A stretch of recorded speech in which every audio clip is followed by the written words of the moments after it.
তো আজকে আমাদের পালিগ্রাম অঞ্চলে পালিগ্রামে আসছে আমাদের অপূর্ব চৌধুরী ও অসিত মাল মহাশয়। লেগে চলে আসা হলো রাকেশ ভাই দোকানের সামনে। রাকেশ ভাই দোকানের সামনে এই ট্রাক্টর করে যাওয়া হচ্ছিল পালিগ্রাম।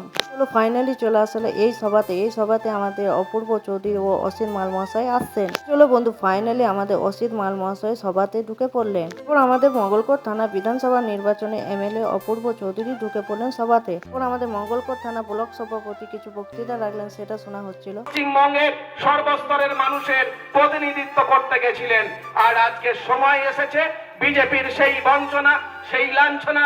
আমাদের মঙ্গলকোট থানা বিধানসভা নির্বাচনে এমএলএ অপূর্ব চৌধুরী কিছু বক্তৃতা রাখলেন, সেটা শোনা হচ্ছিল। কংগ্রেস সিপিএম যে পার্টি বলুন, লড়াইটা কিন্তু বাঙালির বিরুদ্ধে। এরা বাংলাকে সহ্য করতে পারছে না, বাংলার বাইরে। চলো ফাইনালি আমাদের সভাটা কমপ্লিট হয়ে গেল। এরপর যাচ্ছিলাম বাড়ি। ওরা আমাদেরকে পার্টি থেকে টিফিন দিল, সেই টিফিনটা খেয়ে আজকে মিনি ব্লগটা শেষ করলাম।